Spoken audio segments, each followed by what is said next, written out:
Oh God. Oh yeah, What this is happened? fucking awful. Um, so I get downstairs tonight and set up to record the pod and everything, and I'm like, man, what the fuck? And like my foot, like I had like this, my toe had this like element of itchiness. It was like itchiness, but like pain as well. So I was like, I gotta fucking find out what's going on. Do I have like an ingrown hair on my toe or something? Like that's kind of how it felt. You know what I'm talking about? That Yeah, weird, yeah. like painful, itchy kind of feeling. So I took my sock off and my toe was completely fucking purple. Oh, Apparently, this is something that happens to babies, right? Apparently, a hair, and I'm not positive if it was a beard hair or not, got wrapped around my fourth toe, like at the base of my toe. So it somehow must have been in my sock or something. I don't know how it happened, but my toe was fucking blue and all well, swollen, and that it's explains a lot. now it's coming back into form.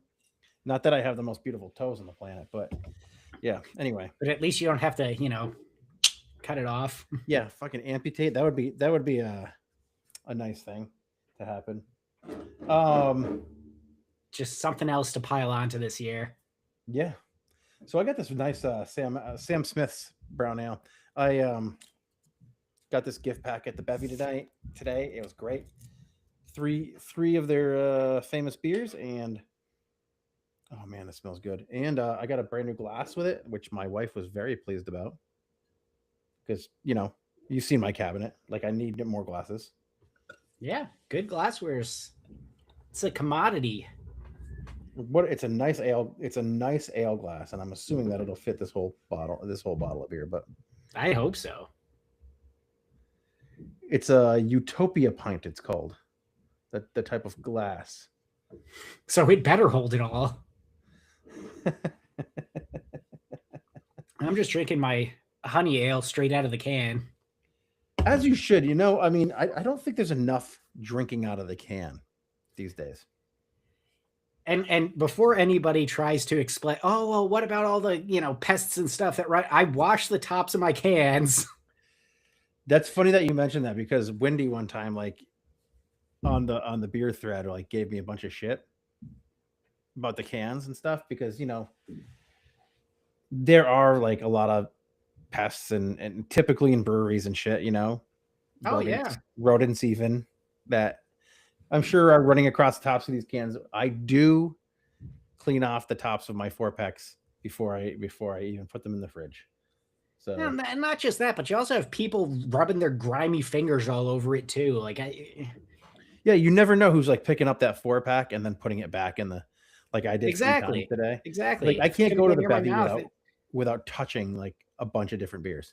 even if I were to pour it into a glass, I'd still want to clean off the top. I do the same thing with my tin cans when I have to open something up. Yeah. Yeah. You don't want any like weird kind of pests or anything getting in there. Absolutely. Feel like doing a podcast?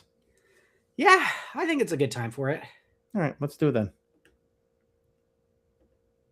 What time is it? It's time for Wicked Spursy.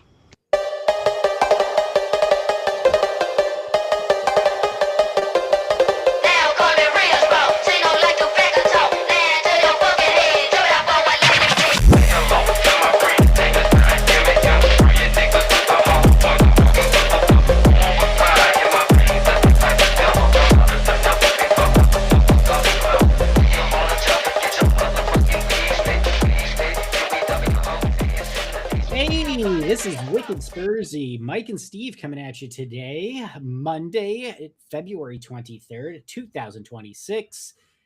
Mike, it has been a year so far. It's only February, but it feels like a full year has passed in this 2-month span. And it is exhausting. I don't know about you, but I'm quite tired. Yeah, I've been nothing but tired. I mean, work has been, work. And we're gearing up, outside of my day job, we're gearing up at the union to to go into bargaining. So I've got that today. Today we just got some information about our bargaining team of 44 members is actually going to be 40 because we're missing 4 people that don't want to They take sleeping part. with the fishes? They just don't want to take part. They got their And cement shoes on.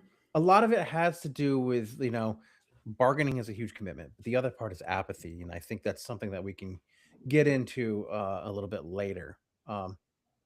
You know, but I mean, Yeah. outside of that, like, yeah, I'm tired, man. Basketball's over, so we just have soccer for right now until oh god, I don't know. I think the third volleyball starts. Lucas, and this is no joke. In 1 week from today, Lucas is outside on the soccer pitch. Are we sure about that? Yeah, we got 9 inches of snow the other day. Brian from Rhode Island was actually going to join us tonight and cannot because he's buried under 3 feet of snow. 3 feet of snow. Well, sounds to me like he should have been prepared. Well, I'm sure he was prepared. I'm sure he has a full complement of whiskey and wine and some good cheer. So I'm sure that the folks in southern New England are out there enjoying that 3 feet of snow that will be hopefully not there by the time we get down to Massachusetts in 3 weeks, 2 weeks. Fingers crossed. But who knows? The weather is who can even predict the weather? It's a mystery to all. It is a mystery to all. The weathermen can barely predict it, but I guess they got this one right for once. Yeah, them and their science. Yeah, okay. Anyway, Jeff, it has been a long year so far. Now 2 months into it, it has been a long season. Everybody and their mother is piling on to the sky is falling, woe is me, narrative that we've got going around. And in my defense, I was doing that way before it was cool. Okay. Way before other podcasts were all doom and gloom. I was doom and gloom. So you know what, Mike? I'm not going to be doom and gloom today. not. I mean, no, it's too mainstream. I got to, go against the grain here. And you know what? I'm going to show a little bit of optimism. Can I say one thing? Absolutely. You can say many things. I'm going to. I watched that game. I watched the game from the emergency veterinarian place in Williston, because my dog had some sort of eye issue that we had to get taken care of. Turns out maybe he just had pink eye. I don't know. Either way, it doesn't matter. But I was watching this game on my phone, and you know what? I think Declan Rice is a fucking fraud. Yep. I think he's a fraud. Yep. I think that he is made to look better by the players that are around him. I'd agree with that. Yeah. $100 million. No, not for me, man. Not for me. Outside of that, I think the game, I think Spurs had an opportunity to win that game. They didn't seize upon that opportunity. I don't think they follow instructions very well, and this is kind of where I want to go with the pod today, is to talk about not to sit here and bitch about whether or not Gabriel is a cheater. We know he is. Yeah. I've never seen anybody get thrown so far from having a hand on the back of a shirt. And I think that maybe the tide would have turned had that goal been allowed, or actually even adjudicated through VAR, which is what it's actually there for. Yeah. But we can't have our cake and eat it too. So we generally kind of knew that we weren't going to win that game, right? And going into it. Yeah. New manager, and that's new why manager. I'm not terribly, upset about it. And this is where the optimism comes in. All right. The messaging coming around our interim coach, much more what I wanted to hear for months. This is a shitty situation. I'm not going to fucking sugarcoat anything. We're here to work. We're not here to enjoy ourselves. And it's that sort of like, fuck it. I just gotta get dirty and get shit done attitude that I think is something that's needed. And I'm honestly curious to see how the team reacts to a loss under Tudor versus Frank, because I do get the impression, just having watched both of them give pre and post match conferences to the media, I get the impression that Tudor is going to be a little bit more harsh when it comes to training this coming week. I think he's really going to, stick a boot up their asses and get them, listening, moving the way he wants them to. I was seeing a lot of positives from him on the touchline, up animated, trying to manage the game. So I do think there's plenty to be optimistic about, despite our form and position and injuries and all this other stuff. We've got potentially two more players coming back next week. He didn't say who they were, did he? No, just potentially two more. So, again, grain of salt. We're not going to expect anything, but I do think that, now that we're coming to the end of February, there's just not really all that much. Like the painful part, I think is over, is what I'm trying to get at, right? Like we knew we were going to get beat to shit this month, and now it's a question of, can we navigate the end of the season, and just based on the attitude of our interim right now, I do feel a lot better about it, and that's me being optimistic. Until he shows something that makes me question what's going on. I'm going to be optimistic about it. I certainly don't think it can get worse. And on the back of, this weekend's performance, I'm not seeing anything that shows a backward slide with Tudor in charge, which then lets me look at some of the other heads that ought to be put on the chopping block for this coming summer. And, like Longa, I think he's got to go. And I think he will. I fucking hope so. I think he's another one that will be a nice scapegoat for Vinay to, just, well, look, we're replacing him with somebody else. It can't possibly be me. But, given all the transfer windows he's overseeing, and have we really improved the first team squad? No, not in any meaningful way. So, yeah, sorry, Longa, you got to get out of here. Yeah, I mean, let's talk about like some of what we're seeing like on the field too, is like, because again, I mean, we can talk about our defense, because like right now our complete defensive identity is kind of broken, right? I think that Dragusin had a really good first half.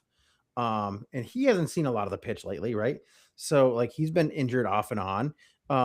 But we have like Christian Romero out there, overly fucking aggressive, always overly emotional, always, and sometimes overly committed, which causes him to miss games because of red cards, yellow card accumulation, all kinds of all that kind of stuff, right? We have Mickey Van de Ven, who is super fast. He's a modern defender, right? He's really, really intelligent. But here's the problem: when we talk about these players, Jed Spence, fast, very good ball at his feet. He dangerous on the attack, and defense isn't just about the individual player, right? It's about a collective trust. So when you're constantly switching players in and out because of injury and all this stuff, it plays into about it plays into everything that goes into a game, as far as tactics go, especially defensively. Like, we have lost our defensive identity now. We lost our offensive identity earlier in the season, right? So now we're losing our defensive, like our defensive identity.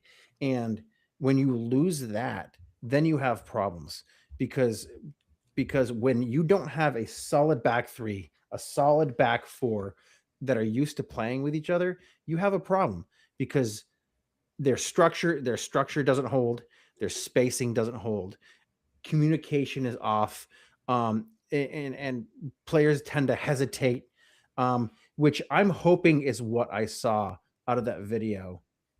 Um, Out of that And, video that we saw from Chris Callen, right? and not What for nothing, it's not just the players and the availability, right? It's the carousel of coaches too. right. So what is happening with these players? Are they losing the trust in the club? Yes, I'm sure. Are they losing the trust in the coaching staff? I'm sure. Is somebody like Mickey Van de Ven not going to trust the new coach that's coming in because he's not going to be there next year? Maybe, but that doesn't mean anything. You need to go out there and you need to do your job. So you can make every single excuse you want for those players, but at the same time, they have to be accountable to themselves. And when a coach Absolutely. is telling you he's getting paid a good amount of money weekly, I've seen the fucking car he drives in, right? Because they have those videos. Tottenham loves to put those videos out of the players driving in, right? We've seen those cars that they drive in. We know they get paid handsomely, more than I could ever get paid to do anything. And so I think it is imperative that these players listen to this coach when he comes in. But there's nobody to come in and say, "Hey, you got to listen to this guy because he knows how to save this shit. He knows how to save this sinking ship." Right? He's done it before. Like they should have done their research on this guy. They should have known, but they're just good. Like the way that Mickey ignored him seemed exactly the same way that Mickey was ignoring Frank. So I To know be there are a lot of detractors out there that will say, well, and I'm sure that, like you just said, it's the carousel of coaching. It's the not being supported when you need some relief players. And but the problem is the problem is when you have one bad apple in that bunch, guess what? The whole bunch goes bad. Yeah. That one bad spot in that apple touches another apple, and then that gets a bad spot, and so on and so forth, and it makes everything toxic in that bag of apples. And when so that will affect your defense, especially when Mickey is ignoring the instruction of his coach, who's directly on the sidelines right next to him. Now, to be clear, with that video, I have seen some updates from people who are suggesting he may have been actually yelling towards Dragosine. It's just it's the way that it's a small segment of video from a very specific point of view. It does make it a little bit tricky. So even if we give him the benefit of the doubt, and we say, okay, maybe he was yelling at Dragon. I mean, it's the same conversation, right? They need to be listening. They need to be doing as the coach is telling them. And for me, you know, the frustrating thing is, oh well, the fans don't get behind us. The fans, boo us and they jeer us, and it's yeah, but they also overlook when somebody comes on and shows effort and tries something and works their ass off to make something happen. There's applause, there is cheering from the fans. The reason that you're not all getting it is because you're not all busting your ass to make something happen, and I get it. I wouldn't want to be on a field and have 60,000 people jeering me and getting upset and booing and whatever. But can you really look at yourself and go, yeah, you know what? I tried my hardest. I can be proud of what I put out there. And I just don't think most of the players can honestly do that. And Yeah, and that is a player issue. I mean, yeah, it is. It is a player issue, and I mean, when you look at and we don't need to go on like these fucking guys live in our heads 24/7. But when you're looking at a team like Arsenal, we could even say a team like Aston Villa right now, the team like Man U, who is gaining an identity. Like these teams, they all have identity, right? They know how to play, and Arsenal knows how to play. They know how to draw those fouls and make them look good, with the exception of that one. They're really smart about wasting time. They're really smart about how they set themselves up tactically on offense and defensively. They press well. They're a full fucking unit. And if anybody wants to think that Spurs are a top 6 team or a big 6 team right now, they're not. They're not. And it's kind of like what Andrew's saying. We're not a top 6 team. We're just not. We don't we talk like we are, but we're not. So, you know, the teams that are at the top, they know how to build. They know how to control their matches. They know how to close down matches, which Spurs have not been able to do for 4 fucking years now. We always know at the end of the game something stupid is going to happen. We're going to concede. We're just still kind of searching for something, right? Now, I thought like initially, looking at like Tudor's kind of doing my little YouTube research that I do, what we see out of him is intensity, aggression. Um, they press hard. They push forward defensively, but having those ideas alone don't build that identity. So it does have to come from the top. Yeah, It does have to absolutely. come from the top. And there has just been an absolute, and I thought we weren't going to do this today, but there has been a lot of just neglect from the top all the way down. And everybody knows that the shit rolls downhill when that happens. And maybe I'm talking out of both sides of my mouth right now, but when that happens, you have rot that enters the club. So there are Absolutely. reasons for maybe these players to do that, but on the other side of that, again, they make a lot of fucking money to do what they're supposed to be doing, and if they're going out there and ignoring the instructions of a coach because, hey, I don't fucking want to, then you have a real problem, and everybody's got to go. Everybody. There are literally 4 players that I would keep around in this squad. None of those players that were on the field, save for maybe Mickey Van de Ven, that were on the field for Tottenham would have gotten into that Arsenal squad. No, Yeah, no one. I mean, yeah, I'd agree with that. Gyökeres is like, holy shit, he's coming into his own, right? I think, I would keep Xavi. I would. I think Xavi is going to be phenomenal for this team, and I don't think this first season is indicative of what he's going to be able to do and what he's going to bring. I mean, even Son had an adjustment period when he came on. He didn't hit the ground running, and now he's a club Nobody legend. wanted to keep him around. Fucking fans hated him. Yeah. So, things can turn around. It's not the end of the world there, but I do think you're right. This is something that it's systematic. It's top down, right? And you look at our recent history and you can point to the manager carousel as a potential issue, right? You can point to player recruitment as a potential issue.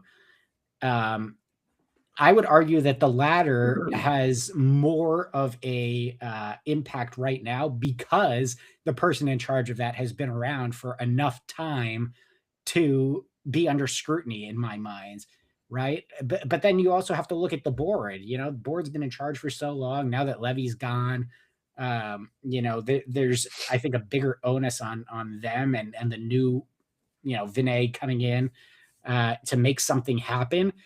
And I think he got it wrong with Frank right off the bat. I think his ego and his stubbornness has caused us more pain than maybe we should have experienced so far. But if there's conflict between Vinay and the board already, that again is right at the top. It's going to trickle down, right? We could have another manager carousel. We could have players in and out. But if we don't address the rot at the top, it's just going to continue being problematic. We'll be here this time next year talking about, oh, is it the players or is it the manager again and again and again? And in reality, it's the leadership. It's the board, it's recruiting, it's, there's a lot that needs to change. There's a painful rebuild in progress, hopefully, but they're just not making the correct decisions, in my view. And, frankly, fans are pissed. And I kind of want to talk about the fan mentality um, as well, because, we are them, we are fans, right? It is exhausting watching it. It is not great when you feel apathy when your team concedes, right? It's just, oh well, that was bound to happen. Like, that's not a good feeling. You don't want to feel that, right? And Mike, you had mentioned before the show that podcasts all over are seeing declines, because who wants to dial in and listen to a couple of people being all doom and gloom schlubs? Like, you've already had your misery for the week. Why double dose on it? Yeah, I mean, I absolutely agree. This is where it kind of gets emotional because, like, for us, like, we are, and we've always professed this, right? That we're not here to make money. We're not here for anything but to maybe entertain a few people here and there, to maybe, you know, to maybe just give someone a break and listen to somebody else, and help have them understand that, look, these people are going through the same thing that we are. And it sucks that we have to let a sport affect our lives the way that we do. But again, yeah, this is where it gets emotional because fans aren't stupid, right? We understand rebuilding. We understand transition, that kind of stuff. But what we can't accept as fans is like a lack of direction. We can't accept a lack of communication because we are the ones putting our effort and our time and our money into supporting these clubs, these teams. You Yeah, know, we don't get paid for it. we see with our local, right? We see with our local, it pays off because they give us the things that we're asking for as fans. I mean, the green could lose fucking 4 games this year. You know what? As long as the ownership is showing some sort of like ambition and that the players are out there working their asses off, then the fans are going to reciprocate and give that back. Yeah. I Look, mean, you want to win the fans back? I mean, and just our put supporters, some effort like in. the supporters of Tottenham, are not demanding any kind of perfection or anything. We want some sort of belief. We want effort with a purpose. We want an identity. We want that identity back because in the end, losing just hurts, man.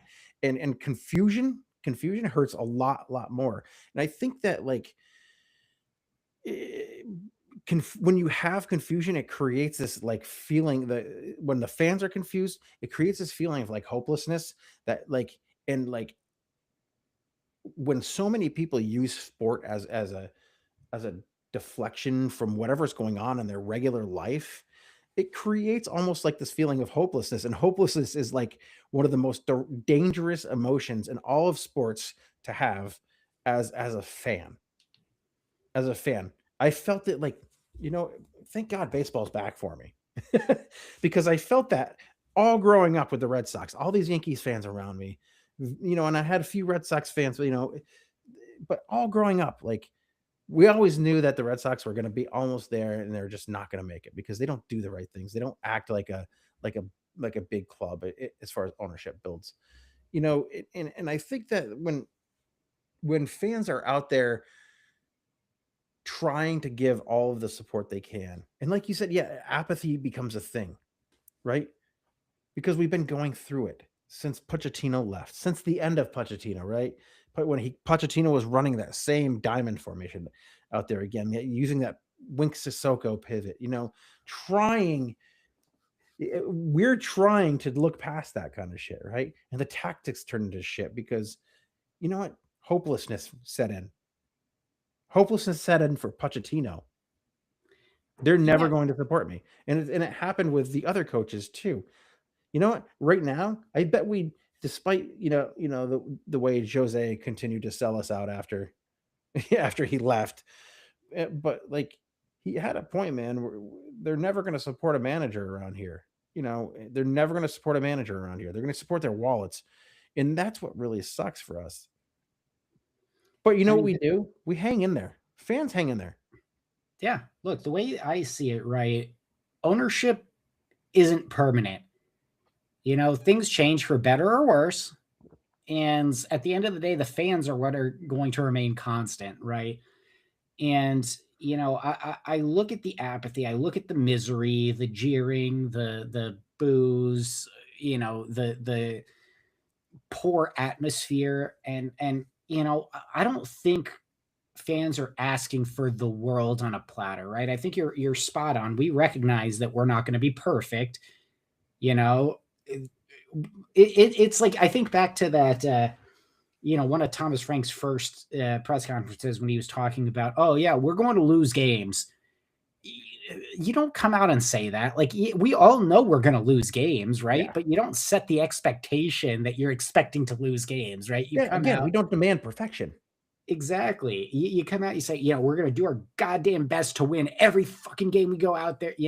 That's the kind of energy you want, not this like, oh, let's temper expectations and walk on eggshells. And no, because that's just going to make things more difficult, right? You say something like that, and it's, oh, well, you expect to lose, and look at what happens. Loser mentality, all this stuff. I will say some fans take it a little bit too far.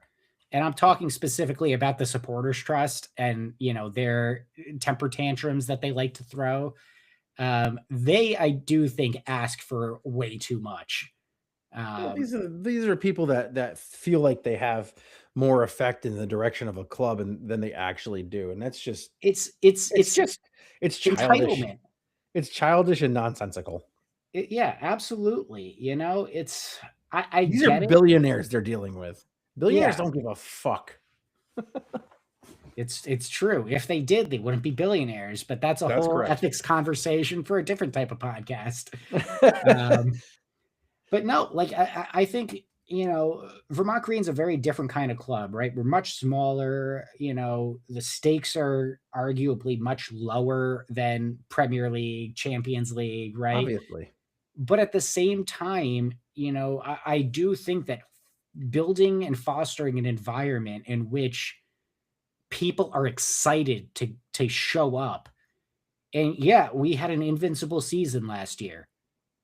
Fantastic, people want to come, but it's not, in my opinion, having watched this team grow since its inception, and Mike, you can corroborate, let me know if I'm off base here, but it's my perception that people, they don't come for the wins, right? They come for the atmosphere, they come for the community, they come to be a part of something, right? And they want to be proud to be a part of something. They want to be able to, yeah, I went to the Green game, win or lose. Yeah, I was there in the rain.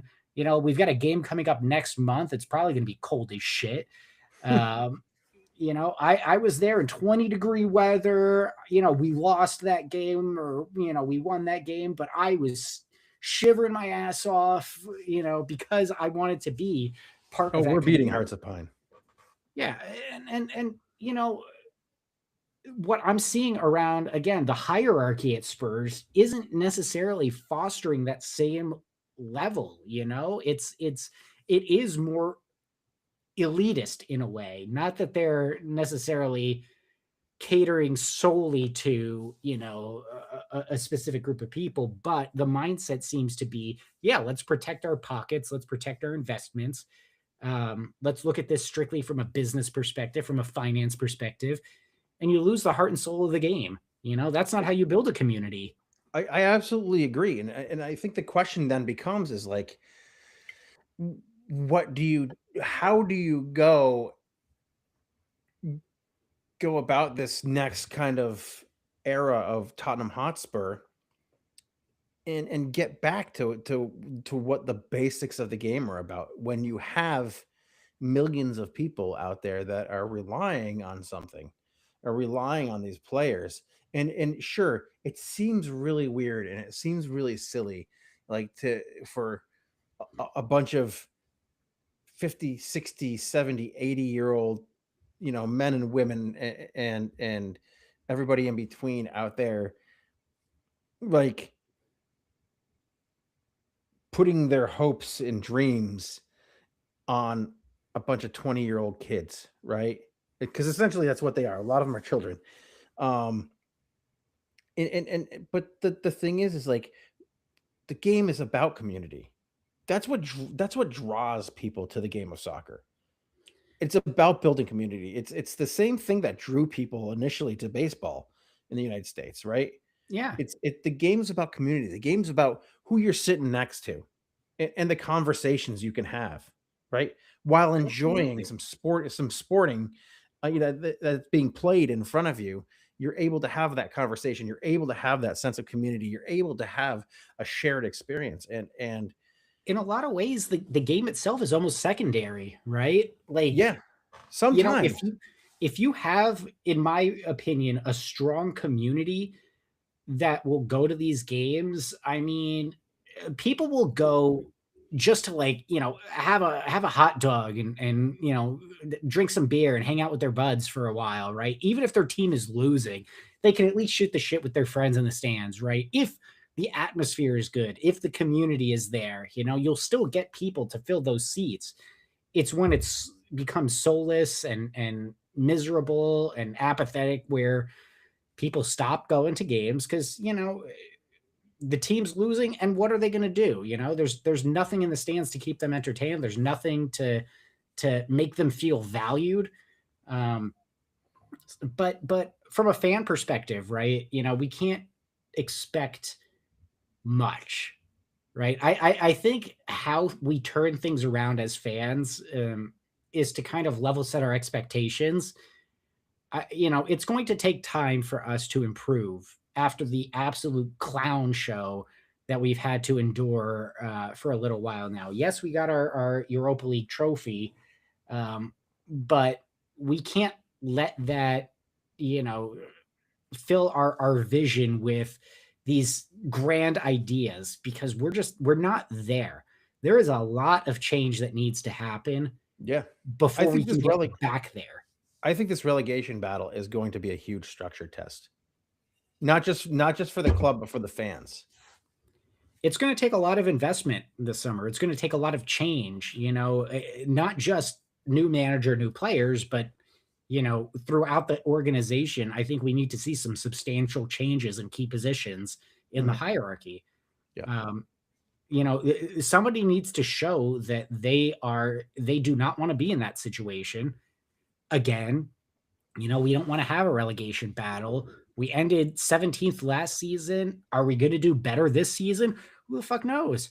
I don't want to have that be a question, but at the same time, we can't look at next season. We make 2 or 3 signings in the summer and, oh, we're going to go for Champions League places. No, we're not. No, we're not. It's just not going to happen. We need to set that expectation right off the bat, I think, as fans, and recognize that next season, if we remain in the Premier League, we want to be top half of the table. I think that would be a good goal, just to get away from the bottom and to build some stability, a nice foundation. And once you've got that foundation built, then you can start adding on top of it and look for, um, better results, higher position, get your sights set back on European football. We're not getting it this season. It's not going to happen, barring some absolute insane miracle. Um, and that miracle would need to be literally coming out of nowhere and winning Champions League, which would be fuck, man. Like, do you have any idea the statistical improbability of that? Like, I just You need to have a lot of shit happen, man. a lot of yes, a lot of shit needs to go our way, and it's not. It is just not going our way. Yeah. But what are you gonna do? The best we can do is just, for right now, kick back, relax a little bit, and just ask, "Hey, Mike, what you drinking?" You know, Steve, I love when you ask me that. I haven't been drinking a lot lately. Didn't have a ton of beers last week. Just haven't been drinking a lot. There's been a lot on that's been weighing on me. But you know what? I went to the bevy, the beverage center in Winooski today. And as usual, I spend a lot of time walking around the aisles, and they have like a whole section of like the whole back section of the place is this big section of international beers, and they're all imported beers. So obviously it's taken some time to get them here. So some of them aren't really in season per se always. Um, but I can say that I have talked or not talked, but thought about this a lot. And hearing about like one of the cool like new things is the yuzu lager. That's these yuzu lagers that are coming out of Japan. In fact, like um there are a couple of big German breweries that are making these yuzu lagers too. Because we know the Germans are the lager people. um but and the Japanese are typically perfectionists, right? And so um I saw this cool 4-pack, and the 4-packs, they usually come in the cube, right? Yeah. This came in like a little row, Huh. like a row of 4, and they had like a nice biodegradable cardboard top on it, which I love because I'm a dirty hippie. So I got this beer. It has got like, oh yes, look at this, look, an old school top on it, not one of these giant wide mouth tops. um but this is a beer called, it's a yuzu lager, Hitachino Nest, it says, from Koichi Brewery in Japan. It's in Nakashi, Ibaraki, Japan. I hope I didn't butcher that. You But this probably beer, did, but it's okay. I'm sure I did. This beer is imported by an importer in Connecticut. I don't know what the tariff was on it, but apparently you can't do that anymore. So that's great. But this says a plentiful use of Japanese yuzu gives this beer a delicate yet deep citrus flavor. Enjoy the refreshing acidity from yuzu and the crispiness of a lager. So, what are we looking for here? Yuzu, if anybody's never had it before, it's a fruit that's kind of like, It's citrusy. it's very citrusy. It's kind of bitter. Juicy. It's kind of described generally like as a blend of like a lemon with like a grapefruit and an orange, right? Something in that area. Um, Super floral. Um, but the question is, what would it add to a lager, right? So generally, when we're talking about that, like we're talking about in these terms, like with hops, right? Generally, what kind of hops add that citrusy lemon, lime, grapefruit, aromatic kind of sense to a beer when we're talking about IPAs. But what does it do for a lager? Now we do have India Pale lagers, so why would you use this? And it's because like lagers have kind of that natural, like just kind of neutral kind of a taste, right? Very crisp, very clean, neutral beer. Um, so anytime a fruit like this is added to a beer, it's going to enhance the drinkability of it. It's going to enhance the refreshingness of it. It adds complexity without adding heaviness, like a lot of malts do, that kind of thing. So I looked up this yuzu lager, not this particular one, but I looked up yuzu lager, and believe it or not, it says one of the most famous examples is this actual beer. Wow. Yeah, it says it right here. One of the most famous examples is from Koichi Brewery, makers of Hichitano Nest beers. who produce yuzu infused lagers and ales that highlight the fruit's aromatic qualities. This is great. I'm very excited about this. You know what? I'm thinking it's like going to be like a shandy or like a shandy or maybe like a radler type of a beer. Yeah, That's what I'm super thinking. curious. You know, this is something that I like. I'll use yuzu in just cooking if I'm doing like a stir fry or something. Oh shit. So I'm very excited to see how it translates to the world of beer. I didn't know what type Going of a glass to drink this in. I'm putting it in my Red Sox pint glass. You shouldn't have said pint glass. You should have just said I'm pouring it straight into my Red Sox and let people You're ponder right. that. That's true, Steve. Just drinking it straight out of a sock. Oh, friends. Do we sell liter cola?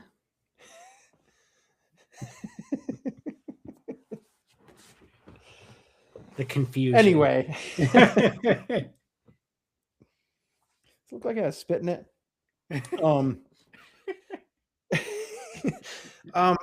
Yeah.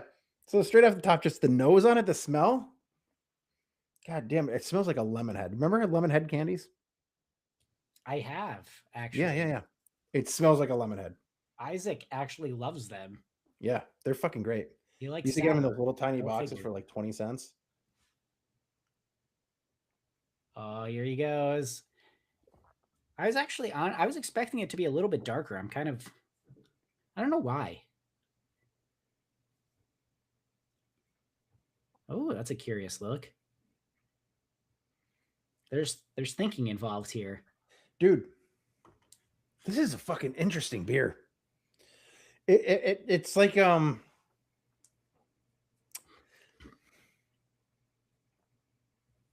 it's like a lager that wants to be a sour, almost. Ooh, it's one of the more interesting beers.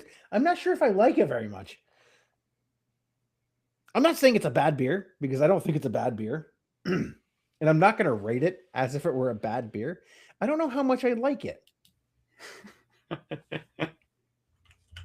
Okay. Sure. Okay. You know, it's the first time I've had a yuzu beer. So like it's an experience. It's definitely, I can see it being a good lawnmower beer. All right. It's got like a more bitter quality to it than like you would have in like a shandy. You ever had the Narragansett Dells shandy? Yeah. Now that's nice on a hot summer day. I think this would do that, man. I think this would do that. I'm not going to say that it's a bad beer. It's not a bad beer. It's a very good beer. It tastes like kind of like a lemon wheat beer. Okay, I can get behind that. That's an interesting one. I'm ready with my guess. I think it's a challenging one, but I'm ready. It is. I don't know what kind of hops are in here either. That's what's kind of bothering me. Because it's got kind of a piney back end on it, but I don't know if that's like the fruit itself, because I haven't had enough experience with the fruit. You know what, dude? I'm just gonna go straight off the top. I'm gonna just give this a 3.6. Oh, damn, so close. I went with a 3.5. Ah, very nice, very nice. Within a margin of error, I'll take it. You know, can't win them all. Yeah.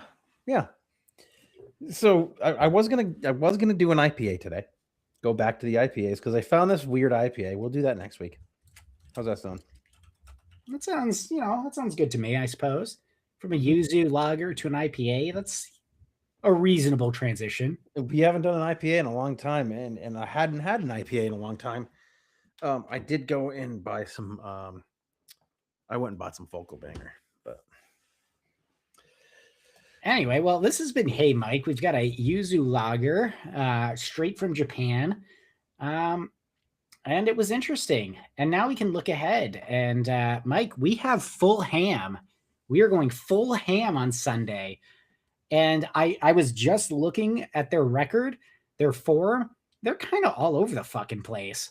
I mean, as they are. There are games that they've won that I didn't think they should win, and there are games that they've lost that I thought they should have won. So who the fuck knows what we're gonna get this week? Hopefully that's a good sign. If they're losing games that they should win, hopefully that means that we have the chance to win because they should be beating us. No, I mean they're what 11-12 or something, four draws mixed in. You know, I don't know. I'm not going to guess. I'm hoping that it can be something enjoyable for us at least. I will be watching it on my phone in the Philadelphia airport on my way back from Tennessee. Tennessee. Yeah, yeah. Not super looking forward to this trip, but you know, like told my sister I would visit, and I am a man of my word, so. You're gonna bring back 1,000 fucking sours again? Well, I mean, I'm flying, so they won't let me package it. Fair enough. But no, I'm bringing my son, so 5-year-old, first time on an airplane. He's very excited to go. He's already got his suitcase all packed and by the door. When are you taking off? Are you taking off like today? Thursday. Oh, Thursday. So you're just doing like a long weekend thing, or? Yeah, pretty much. We're flying out 5:30 in the morning on Thursday. There you So go. that's gonna suck, but yeah, we'll be there Friday, Saturday, come back Sunday. All right, very good. That sounds great, yeah, man. I'll be watching Fulham in the Philly airport, so that'll be an experience. Yeah, yeah. Well, Hey, you know what? At least because it's an airport, I can probably get some alcohol in me at 9 a.m. you sure can. And you know what? You sit your son right up on the bar next to you, and you teach him. You show him the ropes. You say, Yep. This is what happens. This is what happens. You come to the most depressing place on the planet to have the most depressing beer on the planet to watch the most depressing team on the planet. He's gonna learn a thing or two about travel, and it's probably gonna be. I had to get up at how early to make a flight? Shit, man. It's just the way it is sometimes. We don't have a lot of choice remember it. He'll never remember it. That's the thing, is like he won't remember how late or early he got up. He'll just remember, I got to go on the airplane. Yeah. Maybe he'll get a set of wings. You never know. Yeah, that's true. It's nice because we're technically flying first class, but because it's out of Burlington and because we're going to a place that there's no direct flight, we're taking tiny ass little, puddle jumper planes. So first class is just like we're in like the first 2 rows and that's it. There's no real benefit to it. It just happened to be like $10 more expensive than economy or whatever. So it's like fuck it. Well, yeah, you'll have I think you'll have 6 seats probably. I got business class. I got business class, and I got to fly with last time I was coming home from Austin, Texas, from the MLS All-Star game, and I sat with one of our senators, our Vermont senators. So nice. Not for nothing. I just and the entire Motown FC soccer team too. So nice. That was fun. I just like to be able to stow my luggage without having it, checked. I don't trust airlines. Yeah, good luck doing that on one of those puddle jumpers, man. I hope you have a small carry-on. That's why I try to get one of the first zones to board, because there's always space at that point. Oh, it's a fucking mess. It's a mess. So yeah, let's get back to Fulham. Fulham. Yeah, we're playing at Craven Cottage. Thank God we're not playing at home. We got a chance to win. We have a chance. Craven Cottage is one of the toughest places you can go to play a match. And just by the name Craven, it evokes fear. Yeah, but cottage also makes me think of grandma's house. Or cheese. Also true. So there's a few players on this team that make me nervous. Raul Jimenez always makes me nervous, even back when he played with Wolves. And Emil Smith Rowe, for some reason, likes to beat Spurs a lot. Harry Wilson has scored more goals than Richarlison this year. More goals than Mickey Van de Ven and Christian Romero combined. Damn.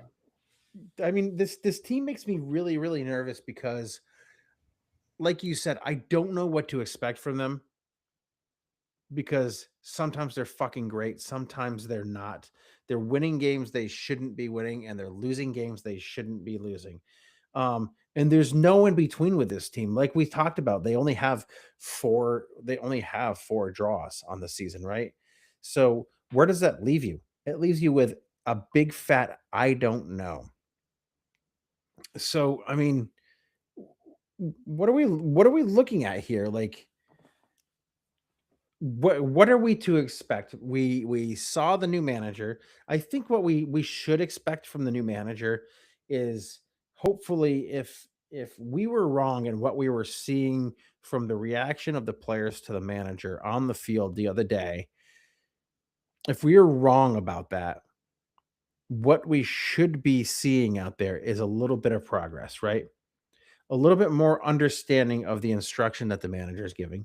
We should be able to see players buying in. We should be able to um, have a little bit more confidence that somebody like Solanke is going to be fit. I think we are going to see more out of Randall Cole Moani because he knows and trusts this manager. I think we're going to see more out of Xavi Simons, and I will expect that, like the likely two players that are coming back, one of them is going to be Pedro Porro. So hopefully we won't have to see RG Gray playing on the right hand side in the wing back position. So I think like at this point we can say Spurs have nothing to lose, but they do have everything to lose. This has to be the start of the turnaround, I think. And whether we win or not doesn't matter. We're either going to win or we're going to lose, and we're not going to draw with this team.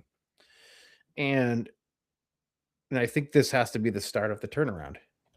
There has to be some progress. The fans are going to need to see some progress because otherwise, we really need to start thinking about relegation. And I've been thinking about it for a while. West Ham and Nottingham have some tough fixtures coming up.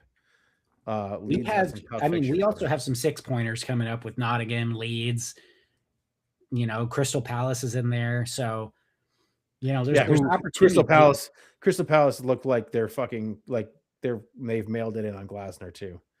So yeah, so this is one where if we can get a result against Fulham, I think it does a lot of good at helping to build momentum. And that's something we desperately need to close out the season. So, only time will tell, people coming back from injury. We've got, this is certainly a more favorable match for Tudor than I think Arsenal was as a first fixture. Well, I mean, everything being equal, everything is equal. They have 38 goals. We have 37. Our goal differential, we've both given up 41 goals. So our goal differential is 1 to Fulham. So we have also 28 assists. They have 24. So everything is pretty equal with these teams. They've just had the fortune of playing better against some of the teams that we have not played good against, which is what puts them in the position they're in the table. I don't think there's that much separating these two teams outside of the 6 places. Yep. Agreed. So I think it's very possible that we win this game. It's very possible that we lose this game. But what we're going to be looking for as fans is a little bit of progress. And that's what we need. That's all we need as fans. After all the things that we've talked about tonight, that's one of the things that we need is to see progress. And if we see that progress, I think that that fans are going to start to breathe a little bit. And fans will start coming back. And we just want to see some goals. We want to see the players out there having fun. if the players are having fun, if the players are enjoying themselves, the players are giving their absolute all out there, then I think that is a recipe for success, and I think that's going to be enough for the fans in the end. Agreed. And with that, I think that's a great place for us to transition to our final thoughts. We are right at the end here. Mike, you got anything you want to share with us? Yeah, I do want to share some things. I think that right now, I just want to talk about my local team again, like I always do. Um, I think that Vermont Green right now is doing everything right, as they have, I think, for the past 4 seasons. They right now are starting to announce players that'll be playing for the women's team this year, that our inaugural season uh, in the USLW. But I think that there's needs to be a larger conversation had about the league itself, the USL, and how it's planning on operating going forward. They're gonna take up the European model of promotion and relegation, um, and you cannot try something this daring in the United States without some sort of structure, and I don't see it happening, man. Um, we just had a team fold from the USL 1 division um, that 2 years ago had talked about moving up to the USL Championship division. Um, South Georgia Tormenta folded, and there are ongoing labor negotiations with the labor union for the USL Championship. But in the USL 1 right now, this is again another structure test for the USL to see how they deal with teams contracting and disappearing. Um, and they didn't get off to a very good start. They initially promised the players um, a full year's salary to get them through. They offered them immediate free agency. They offered them a lot of support, healthcare for their families, that kind of thing. Um, and what didn't happen, they put it to a vote with the ownerships of the rest of the league. And so what didn't happen was the USL standing by their players from the South Georgia Tormenta team. Um, and it's sad. And it's sad. And the first test, structure test that the USL had from a contracting team was failed, and it's sad. So I'm nervous for the greater USL and the USL 2 and our very own Vermont Green, and where they're going to end up landing if this whole jump off the cliff promotion and relegation plan doesn't work out. So, but for now, have faith that your Vermont Green, our Vermont Green, are going to field a very competitive women's team that I think can and will win their division in their very first year. The players that they're announcing already are amazing. The players that I brought in the past, I never have any kind of worry about Adam Pfeiffer's recruiting, sporting director Adam Pfeiffer. Um, his recruiting has always been top notch. One of our players is over in Europe right now playing. Mine and Steve's favorite women's team player, Erin Fleury. She is playing in Europe now. So great for her, great for her. So I never have worries about the recruiting. And so far, the players that have been announced, very excited about this women's team coming up.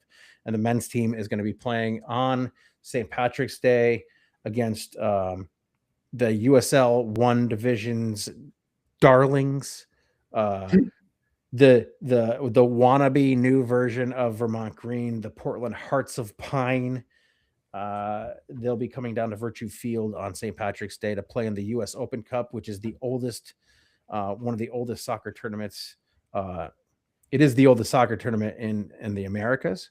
Um, and just for those of you who are in Europe, just think the FA Cup, but in America. Um, and just think of Vermont Green being a non-league team playing a league team uh, that is 1 to 2 divisions better than them typically. So these are going to be some amateurs playing against pro players, and I'm very excited about it. It's going to be fucking cold. It's probably going to be snowy. The Mainers aren't going to shy away from that like the folks from Kentucky did a few years back. So when we beat them, so I think it's going to be a great game. It's going to be a great time. We're gonna have lots of cheer. People will be taking their shoes off for no reason because I tell them to. And I think it's just going to be a great time, and I look forward to all of it. And we'll talk more about it. Oh, absolutely, we will. Gotta have something positive to talk about. Yeah, hell yeah, man. How about you, Steve? What do you got for us? You know, not a whole heck of a lot. I'm just going to, probably parrot what you'll be saying in a little bit. And what we're seeing is a lot of frustration, a lot of anger, a lot of disappointment. And, at the end of the day, right, this is a game. It's a game we watch, it's a game we love, but it can't be something that destroys your weekend, that destroys your week, that makes you miserable for months at a time. So win, loss, or draw, just make sure that if you're starting to feel like you're just not enjoying it, you're not having fun, change the channel, find something else, find a healthy outlet to maybe take the frustration out. Um, I like to do something active if I can, whether it's, hit the gym, if I have the ability to, and just kind of like exhaust myself physically. Or, the last couple of weeks, I've been able to just go and watch my son play hockey or something. And that's just, something enjoyable to take my mind off of, whatever's been happening on the pitch. But, you see some of these, and it's not just a soccer specific thing too, right? Like I saw videos of people breaking their TVs because Canada lost in the gold medal hockey game to the US. If you're getting that worked up over a game, do something else. It's just not worth it. It really isn't. I get the passion, I get the excitement, I get feeling disappointed. Just don't let it become a detriment to your environment, to your health, to your family, your friends, right? Find something else. I almost cried, Steve. I was so happy. Happy. I was 4 years old the last time the Oh, yeah. the U.S. won a gold medal in hockey. Fuck those Canadians. I just alienated all of Canada. Fuck those Canadians and fuck their feelings. If it helps, Mike, our maple syrup, it's better than theirs. That's correct. And we tell them that at least once a year. We're going to get to tell them that again because there's going to be a second Maple Cup. There's going to be a women's Maple Cup coming up this year. I'm very excited about it. We're playing against the Canadian League Feminine League 2. Is it 2 or un? I don't fucking know. I don't know. It's all whoever French whoever the champion is. I think it's from their Premier League, the Women's Premier League up there. So, hey man, all bets are off. But the Maple Cup is coming home, and it's staying home. It's never Damn left. straight. And with that, Mike, I think I'm going to leave you with a nice, healthy coys. And don't be an asshole, all right? No. And Mike, bring it home for us. Guys, it's that type of year. Steve always says, to make sure you take care of yourself, And I always say, make sure you talk to your neighbors. Just have a conversation. If you're feeling down, talk to your neighbors, your family, your friends. Get out there, and despite the seasonal affective disorder that might be affecting some of these folks out here, Just make sure that you protect your mental health. And Come on, you Spurs.